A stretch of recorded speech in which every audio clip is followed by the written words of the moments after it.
जबरदस्त English saying है कि if you can believe it you can achieve it. आपके जिस्म में सबसे पावरफुल टूल आपका माइंड है।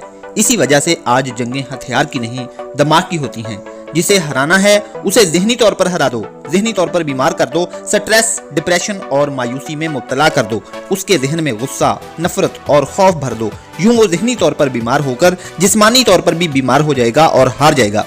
लेकिन हमें किसी को हराना नहीं है, हमें बस बीमार करने वाली इन चीज़ों से दूर रहना है जो हमें ज़हनी तौर पर हारा हुआ इंसान बनाती हैं। हमें मजबूत रहना है, सर उठा के जीना है, अपने आप पे यकीन रखना है, मेहनत करनी है और आगे बढ़ते रहना है। अगर आप अपने आप पे यकीन रखते हो और ज़हनी तौर पर विनर हो, ज़हनी तौर पर मजबूत हो, हार ना मानने वाले हो, तो आपको कोई हथियार, कोई साजिश और कोई नफ्सियाती हरबा नहीं हरा सकता। आपको ना खौफ हरा सकता है, ना स्ट्रेस, ना डिप्रेशन, क्योंकि आप अंदर से मजबूत हो, आप ज़हनी तौर पर मजबूत हो।